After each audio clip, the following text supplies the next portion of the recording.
Hello and welcome. Tonight, end of diplomatic row as United Arab Emirates lifts visa ban on Nigerian travelers after almost a year following agreement between President Tinubu and his UAE counterpart in Abu Dhabi today. Governors of states in the northeast vow to deal decisively with traditional rulers involved in kidnapping activities in their domains, claim most of the monarchs are aiding and abetting the crime. And Dorian of accounting profession and the first indigenous chartered accountant in Nigeria, Pa Akintola Williams, dies at the age of 104. On business news tonight, Nigeria Electricity Regulatory Commission launches real-time power outage reporting system aimed at addressing electricity disruption and customer complaints across the country. From Abuja, the nation's capital, the National Primary Healthcare Development Agency launches zero-dose learning hub to address the challenge in achieving universal immunization coverage in Nigeria. Well, barely days after formalizing some agreements on the sidelines of the G20 summit, resulting in pledges to invest some billions of dollars in Nigeria by some Indian businesses, the president has secured the cessation of the ban on Nigerian travelers by the government of the United Arab Emirates. The lifting of the visa ban comes almost 1 year after, and it follows a meeting today between President Bola Tinubu and the President of the United Arab Emirates, Mohammed bin Zayed Al Nahyan, in Abu Dhabi. The UAE had in October last year banned nationals of some 20 African countries, including Nigeria, from entering its capital city, Dubai. Well, a statement by the presidential media aide, Adjurine Gilali, explains that the president and his UAE counterpart reached the agreement as part of a historic deal between both countries. According to the statement, an agreed framework has been established between Nigeria and the UAE involving several billions of US dollars worth of new investments into the Nigerian economy, cutting across defense, agriculture, and others. It adds that the president has also successfully negotiated a joint new foreign exchange liquidity program between the two governments, details of which will be announced in the coming weeks. In the meantime, the special advisor to the president on media and publicity, Adjurine Gilali, has been expanding on today's agreement between Nigeria and the UAE government. Ms. Gilali explains that other agreements reached by both countries will bring foreign direct investment to Nigeria, who was a guest on our political program, Politics Today. So what we've done is put in place new measures that would ensure that there is effective diligence done on the part of both sides. That's the UAE authorities as well as the Nigerian authorities in making sure that any Nigerian citizen who is seeking to travel to the UAE, for example, is being thoroughly scrutinized, not in a way that is prejudicial, not in a way that is presumptuous or negative, but in a way that ensures that well-meaning citizens, people who want to go do business, or people who want to get an education, or people who want to participate as active and productive citizens in those domains, that they are those people. But then to add new dimensions to that relationship, a partnership that are mutually beneficial to both nations. And I think as we move forward, the details of those investments, the details of the foreign exchange liquidity program that's been jointly agreed to by both countries will become clear. And I do want to add, this was not in the statement earlier today, I want to add that there are ongoing dotting the I's and crossing the T's between the respective ministers from both countries, as well as the national security advisors of both countries, as we really formalize the more minute details of the agreement. But those details will be made available as soon as that's done. To security matters back home, governors of the Northeast region have vowed to deal decisively with traditional rulers involved in kidnapping activities in their domains. Their warning comes after they accused some traditional rulers in the area of aiding and abetting the crime. In a communiqué read by the Imo State Governor, Umaru Fintiri, after their meeting in Maiduguri, the Borno State capital, the governors say kidnapping is at an alarming rate, particularly in Bauchi, Gombe and Taraba states. The Northeast sub-region has suffered insecurity in the last 10 years, the worst ever in the history of this country. And I feel, along with you, will not tolerate anybody, no matter how high or low, that will add to what is already at hand. And so any kind of punishment will be pushed,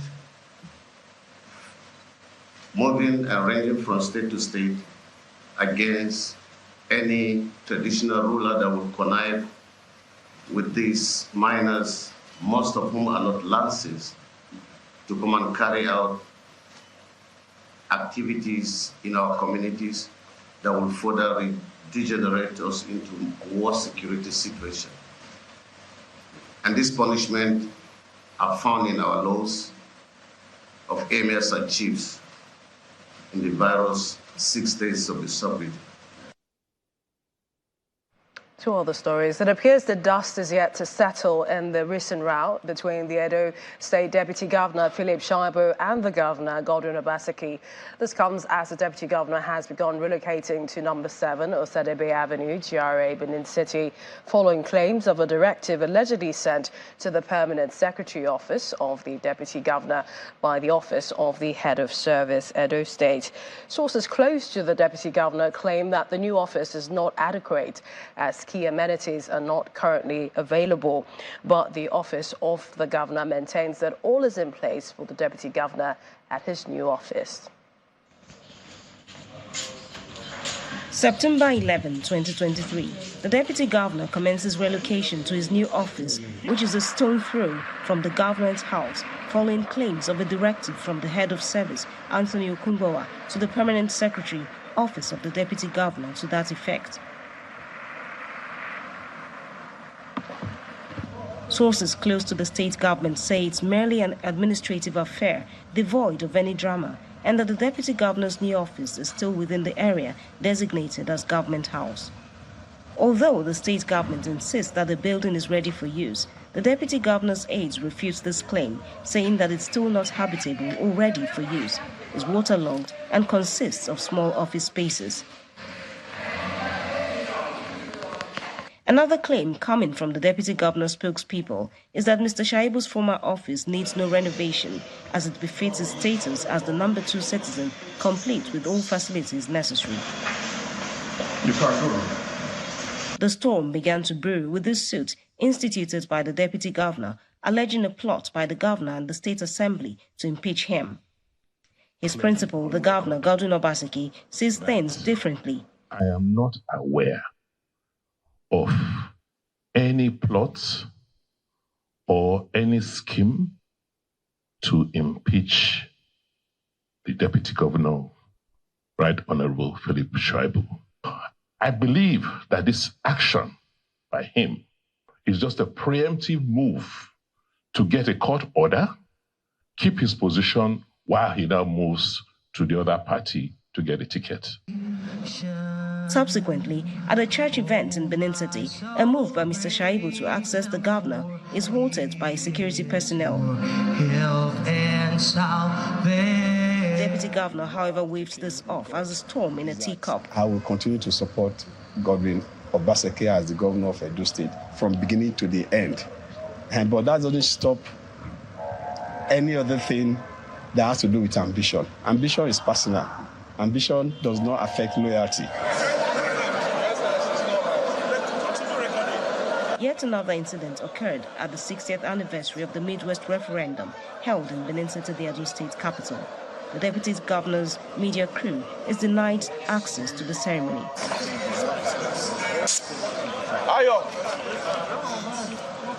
And then on September 2, this signboard appeared in front of number 7 Dennis Osadebe Avenue, GRA, Benin City.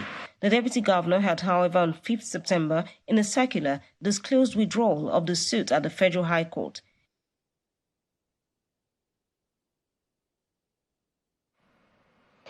And as rehabilitation work commences on 135 roads in Garki, Wuse, Gwarimpa and Maitama districts in Abuja, the FCT Minister, Mr. Nyesom Wike, has issued a warning to the contractors to complete work in the first phase of the project within the stipulated 6 months. Mr. Wike stated this during the flag-off ceremony for the rehabilitation and resurfacing of existing roads and remedial works on bridges in the FCT. Our correspondent, Gloria Mizuke, has more. Scores of residents of the nation's capital thronged the Ladoke Akintola Boulevard in the Garki 2 area of the Federal Capital Territory, where the FCT Minister, Mr. Nyesom Wike, arrives to commence the flag-off ceremony for the rehabilitation and resurfacing of existing roads and remedial works on bridges in various districts.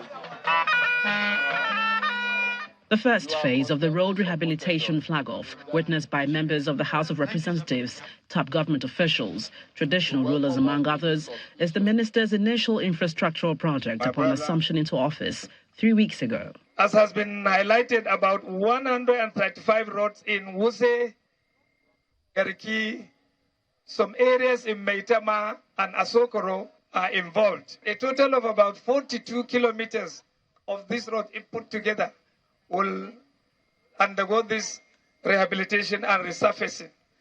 So for this, we expect that there will be enhanced traffic flow as well as reduction in travel time, and our roads will be a little bit more safer. The FCT Minister appealed to the residents for patience in the first phase of the project. This is about road infrastructure. So many things Mr. President has promised. Just be patient. We are taking it one after the other, one after the other. And that is what message I have told you here. If anything was not going to work, I will not be a party. But because I know Mr. President means well for this country, because I know he wants the best for the country, that's why I said I will serve in his cabinet. But make I also tell her now, this is too, and I will be patient. Traffic will come more now, so they start this work. But now for the temporary. Not so.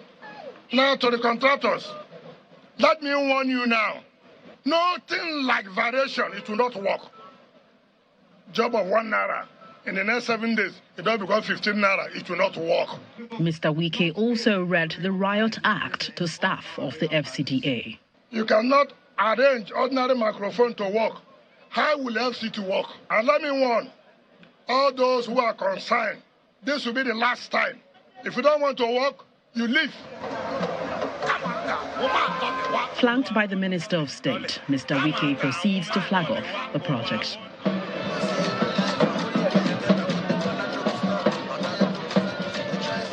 He is confident that with the support of the legislature and residents, he will bring transformation to the nation's capital.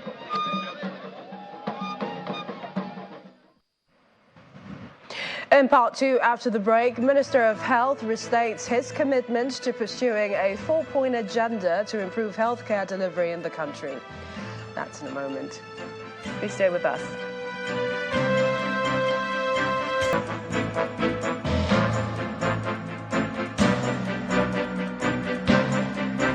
Welcome back. If you just joined us, you're watching the news at 10, coming to you live from Channels Television. A reminder of our top stories. United Arab Emirates lifts visa ban on Nigerian travelers after almost a year, following agreements between President Tinubu and his UAE counterpart in Abu Dhabi today. Governors of states in the northeast vow to deal decisively with traditional rulers involved in kidnapping activities in their domains, claim some of the monarchs are aiding and abetting the crime. The Doyen of the accounting profession and the first indigenous chartered accountant in Nigeria, Akintola Williams, dies at the age of 104. And the number of people killed in Friday's powerful earthquake in Morocco has risen to more than 2,500.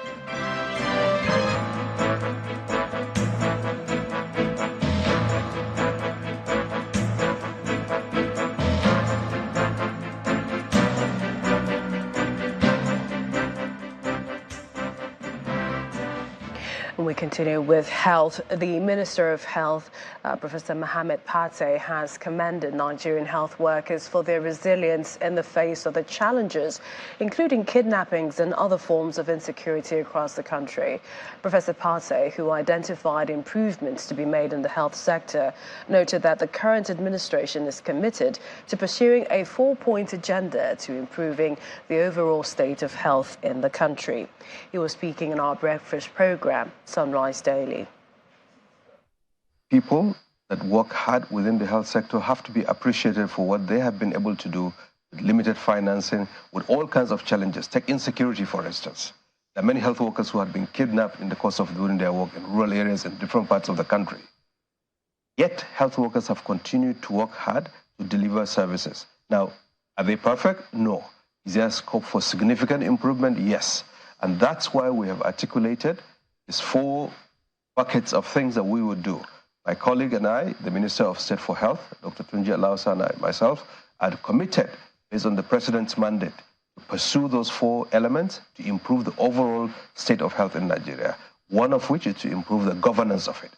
It's not just the federal government that has a responsibility for health of Nigerians.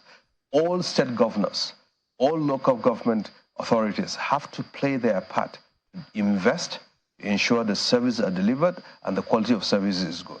You need to include everyone, not only the public sector, but the private sector in the conversation, the civil actors, to really speak, have a consensus as a country that we want to improve the health of Nigerians. We need to have better institutions that will regulate the performance of health, NAFDAC, others that are regulators in the sector, professional regulators. We need to have good data, and we need to be more transparent and accountable to Nigerians. And we need to speak to Nigerians with respect, and within ourselves reduce the discord. That is a realm of governance. We earn the respectability, but we forge ahead in one direction. And the doyen of the accounting profession in Nigeria, Akintola Williams, has died at the age of 104. Family sources say the first indigenous chartered accountant in the country died at his Lagos home today. The graduate of accounting from the University of London founded the first indigenous chartered accounting firm in Africa. In this next report, our correspondent Timothy Crown at Erigbibe highlights some of his accomplishments in his 104 years on Earth. On Wednesday, August the 9th, 2023, the home of foremost accounting genius and doyen became a mecca of some sort, with dignitaries turning up to celebrate him. It was his 104th birthday celebration. A day before, members of the Metropolitan Club gathered to celebrate the man they described as a legend, a leader, and a pathfinder. Mr. Akintola Williams is unusual, unique, okay? It seemed as a young man to have found his purpose early in life and focused on accounting, all right? And anybody that had anything to do with business, accounting, business, economics, law, banking, you had to know Mr. Williams. But Akintola Williams, who insisted on being called a Mr. rather than any other title, was a founding member of the Institute of the Chartered Accountants of Nigeria, where he served as its very first president. The accounting icon was a man of many firsts, including being Africa's first chartered accountant, first African partner with an international accounting firm, KPMG. Mr. Williams established Nigeria's first indigenous accounting firm. But beyond all of these and many firsts and other accomplishments, some people see him as being personally connected with them. Right from school, we all know about him. We dream to even know him, to even have the privilege of even having maybe one-on-one with him, or to speak with him or something like that. So, but our relationship blossomed, let me put it like that. When I was in the Senate, that was about, I think, 2003. He's described as one man with deep love for God, family, and country. For me, he was a natural leader, a natural-born leader, but a soft leader. And rarely shouted, rarely raised his voice. And I think the perfect example is soft power. Just looking at him and following his lead. And he's a wonderful person to follow. His body may have fallen, but his legacy lives on in the Mission Center, which he joined to birth. It lives in ICANN, in the Nigerian Stock Exchange, in the accounting profession across the African continent, and in every life that he touched while he was here. Crown, Channels Television News.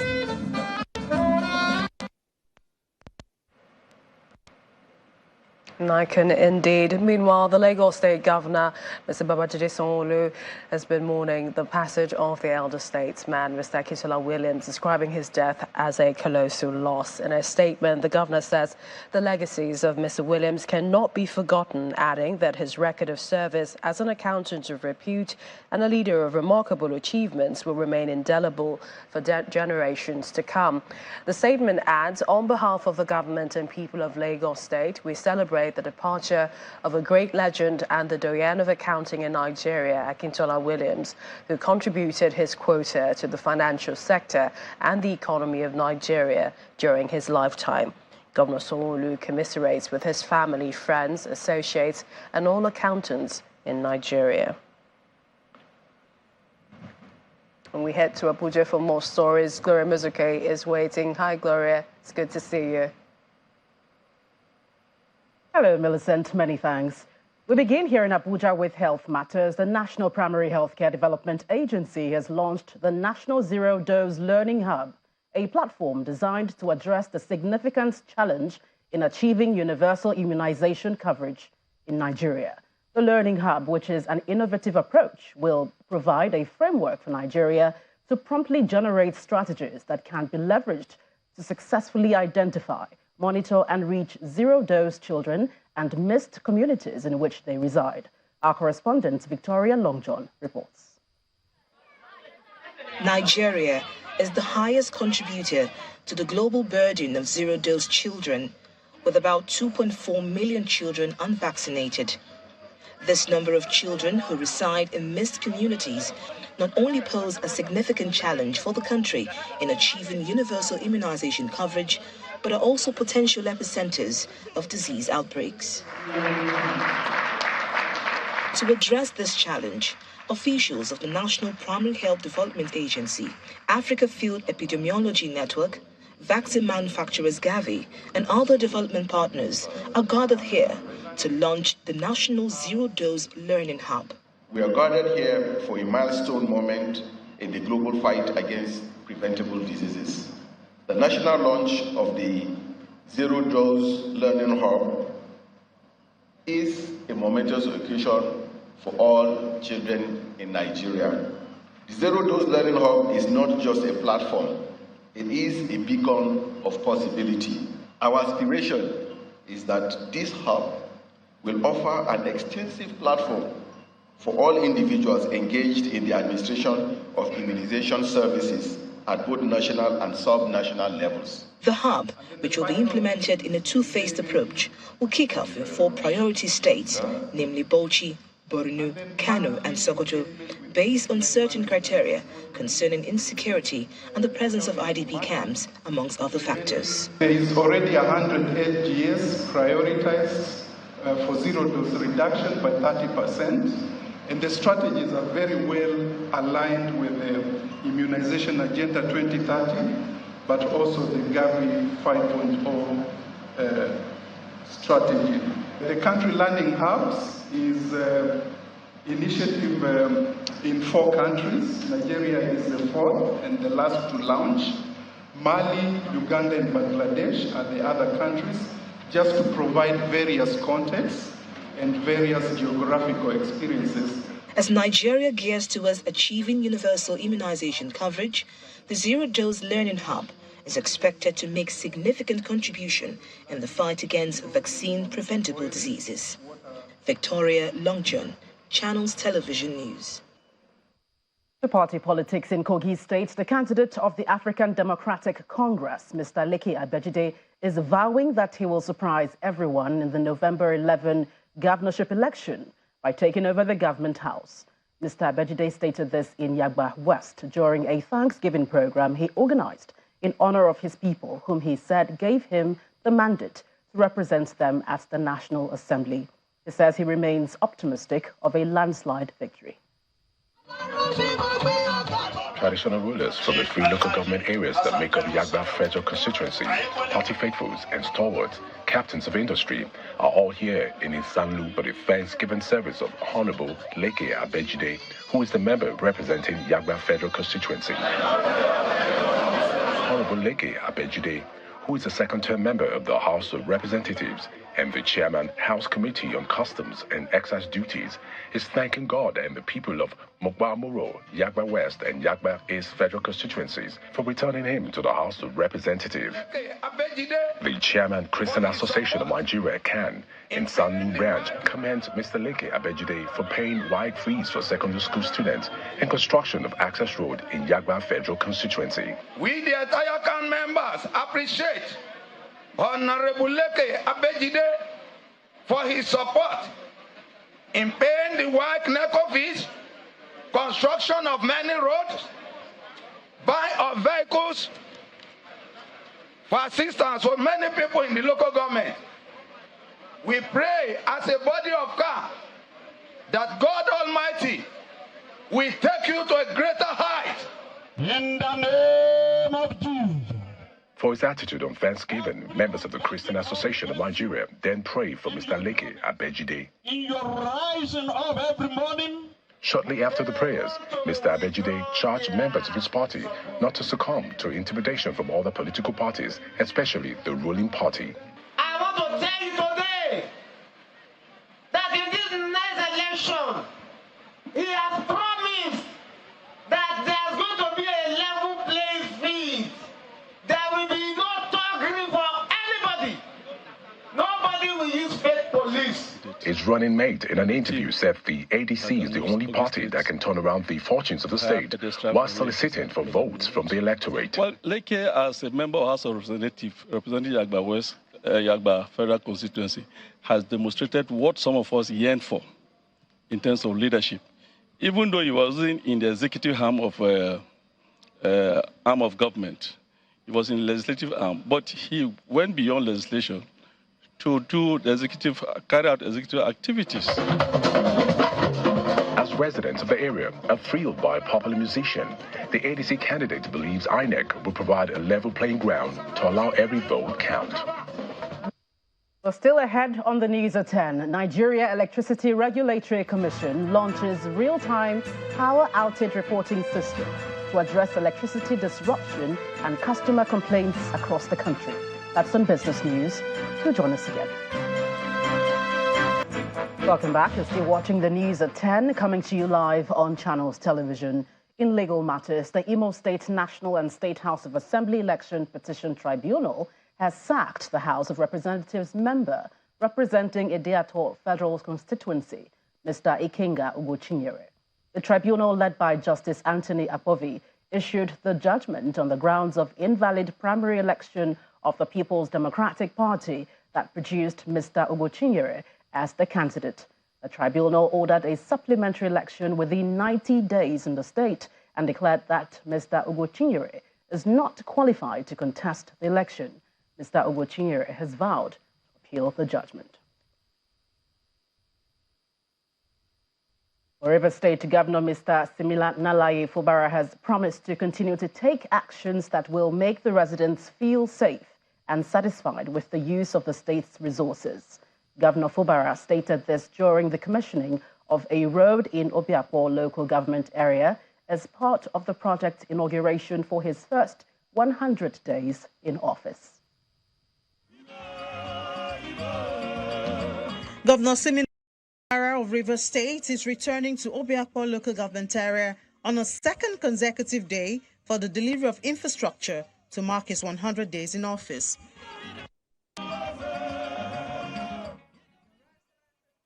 He is accompanied by his deputy, the immediate past deputy governor, who is now a senator, and other leaders of the state to commission this 5.2-kilometer internal road in Gwodohia community behind the Rivers State University campus. The Commissioner for Works and the Council Chairman speak on the importance of the project. This road is 5.2 kilometers long and has drains along the entire stretch of the road. The size of the drains are 600 millimeter by 600 millimeter internal dimensions and 150 millimeter walls and then 150 millimeter base concrete. This is the joy we derive in giving our total support to you as then the candidate of the People's Democratic Party. It's an exciting day in the community, but Governor Fubara, before making his speech, requests for a moment of silence in honor of the divisional police officer that was killed in line of duty last weekend. May his soul rest in perfect peace. Back on the project in focus, Governor Fubara says the completion of the project shows his commitment in fulfilling his electioneering promises. Our mantra is consolidation and continuity. We will continue to consolidate on every good program, every noble idea initiated. We will give all the necessary support to see that they continue to come to life. Because at the end of the day, it is our people. It is for our people. And these people are the people who, when they are not behind us, and when they are with us, we are mighty and strong. To the glory of God. More projects are built to be inaugurated in the days ahead. That's it from the nation's capital. We go over now to Joke Rogers for business news.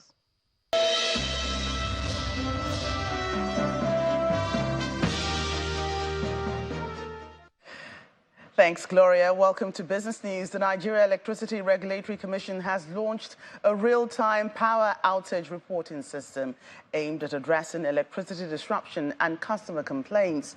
Chairman of the NERC, Sanusi Garaba, told journalists in Abuja today that the app will assist the power sector regulator in monitoring and ensuring that distribution companies comply with set tariffs. He says the app was developed as part of the Commission's mandate to introduce regulations that protect the rights of customers. He also gave assurances that plans are ongoing to put smart meters on feeders for accurate data or near real-time data, adding that the Commission has discovered that the discos are complying with the obligation in real time. The Development Bank of Nigeria has announced plans to disburse 150 billion naira to micro, small and medium enterprises across the country later this year. Chief economist at the bank, Joseph Nana, who disclosed this in Abuja today, says the disbursement will be done through participating financial institutions for onward lending to MSMEs across various sectors of the economy. The aim is to enlist 120,000 MSMEs in 2023. In April, the bank said it disbursed about 631 billion naira to over 313,000 MSMEs across the country. In the meantime, the African Export-Import Bank, Afrexim Bank, has earmarked $41 billion to help fund local vehicle manufacturers within the continent, as it also doubled its financing for intra-African trade from $20 to $40 billion. While acknowledging Nigeria as a major market, the Executive Vice President of Intra-African Trade, Afrexim Bank, Kanayo Awani, notes that there are markets outside of the country that Nigerian businesses could also benefit from. The African Continental Free Trade Area, which is a bloc of over 1.3 billion people and founded in 2018 with trade commencing 2 years ago, has been ratified by over 47 African nations as of August this year. The global index provider FTSE Russell has downgraded the Nigerian Stock Exchange from frontline to unclassified market. In a statement seen by Channels Television, FTSE Russell says the reclassification is set to take effect on September 18, 2023.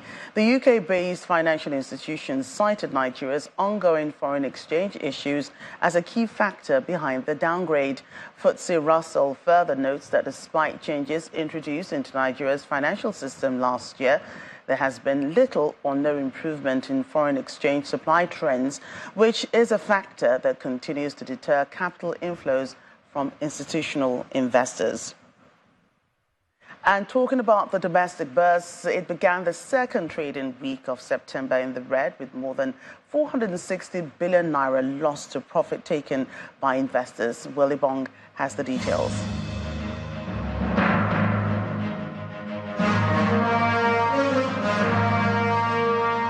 Welcome to the Stock Market Report. It's the first trading day of the week and a bloody one at that. Well, it's not surprising after all the profits the market has made, and it's also back to school season and parents are taking profit to be able to pay school fees, but not so good for the NGS because the index dipped 1.24% today, losing that 68,000 level that, the all-time high we gained last week, and the market cap also losing 37 trillion naira mark. But let's see how activity was for today. Value down today, 8.34%, but unchanged from its close for Friday, but still in the red. Volume, 528 million units traded, and we have deals just about 9,900. Now, let's see how the sectors performed. Whoa, banking down 6.11%, and this is the result of the Tier 1 banks being in the red today. Profit taking on that counter really doing a thing, playing a dent in that counter. Oil and gas down today 0.10% as a result of a Turner, profit taking in the Turner, despite the gains in O&O. We see consumer, Dangote Sugar and NASCON, a lot of profit taking on those stocks, pulling back this counter 1.45%. Let's see what I ever gain in today's session. Northern Nigeria Flour Mills gained today 9.96% to close at 13.25 kobo, followed closely by O&O. O&O has been on the uptrend. We're seeing that stock closing today 8.45 kobo from its Friday's close of 7.70 kobo. CWG also 9% uptick, close at 6.30 kobo. Let's see who lost the most, however. We're seeing that stock price in Transact down today 10% to close at 9 naira. NASCON, I did mention NASCON, in the red today from profit taking, down 10%. And NSL Tech also down 10% to close at 27 kobo. It's not a bad start to the week, but not so good as well. But we're hoping for a rebound because the market does need a green close to be able to continue on that uptrend. And that's the Stock Market Report. It's Will Ibang. Back to you, Joke.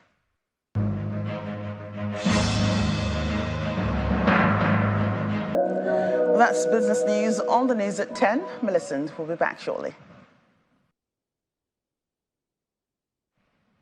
Thanks, Jake. Coming up next on the news at 10, number of people killed in Friday's earthquake in Morocco rises to over 2,500. That's in a moment. Stay with us.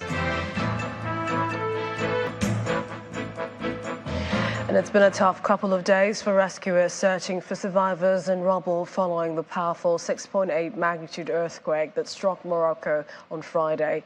A total of 2,681 people are known to have died in the tremor, regarded as the country's deadliest in 60 years. The government is under pressure to accept more international aid as rescuers battle with exhaustion. Here's Simon Pusey with more international news and around the world in 5. Good evening and welcome to the Channel's studios here in London with your international news around the world in 5. The number of people killed in Friday's powerful earthquake in Morocco has risen to more than 2,500. Rescuers have been using their bare hands to dig for survivors. Many people are living amongst the rubble, local people desperately awaiting aid. Local rescue teams in Morocco are being boosted by the arrival of foreign experts, but hopes of finding survivors are fading. Aid has arrived from Britain, Spain, Qatar and the UAE. Friday's earthquake was the country's deadliest in 60 years. Screams here as a wedding was interrupted by the tremors.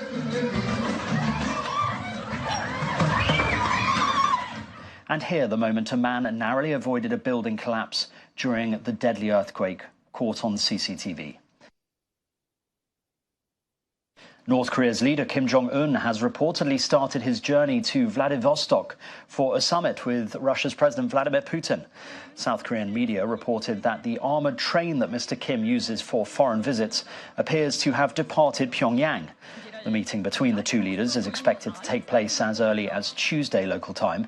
It will be the North Korean leader's first international trip for more than 4 years and the first since the pandemic. The two leaders will likely discuss the possibility of North Korea providing Moscow with weapons to support its war in Ukraine. Luis Rubiales has resigned as president of the Spanish Football Federation following criticism for kissing the Spanish forward Jenny Hermoso at the Women's World Cup final. Hermoso said the kiss after Spain beat England was not consensual, and she filed a legal complaint last Tuesday.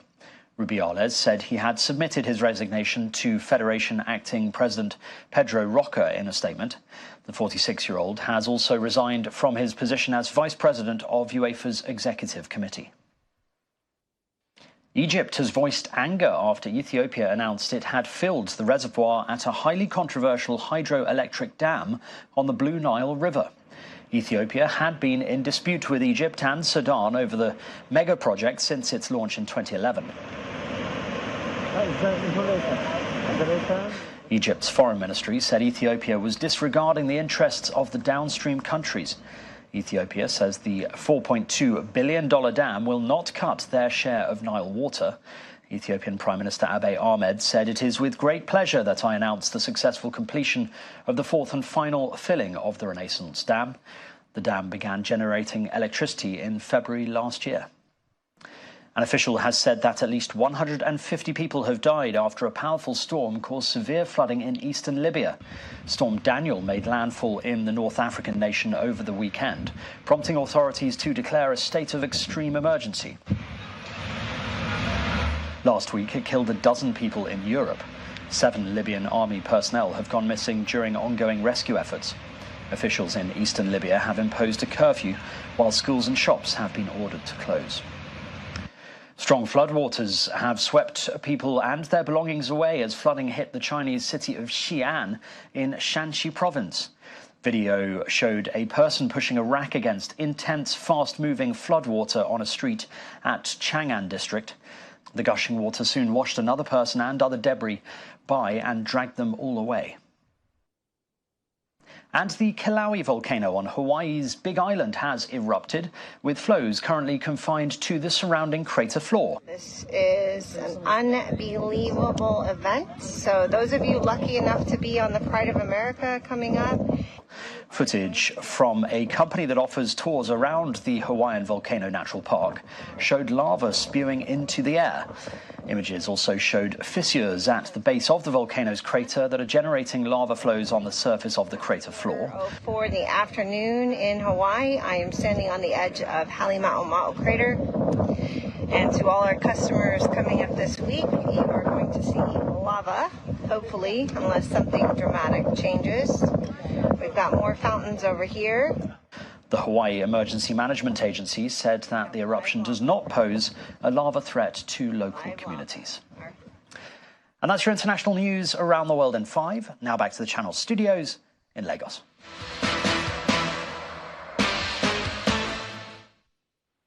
Thank you, Simon. Welcome to Sports News. The president of the Nigeria Wrestling Federation, Daniel Igali, is confident the country's wrestlers will put up a good outing at the World Wrestling Championship in Belgrade, Serbia, from September the 16th to the 22nd.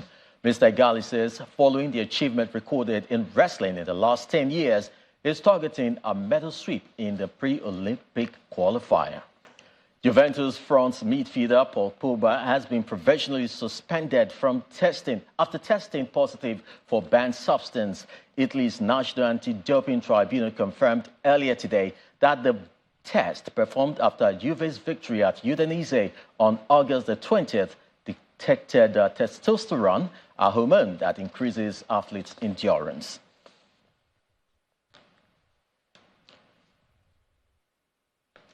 And that's it on sports. It's back to you, Melissa.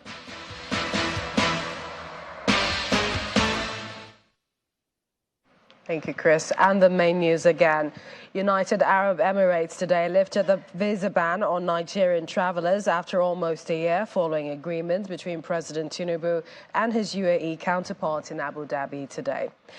The doyen of accounting profession and the first indigenous chartered accountant in Nigeria, Akintola Williams, died in the early hours of today at the age of 104.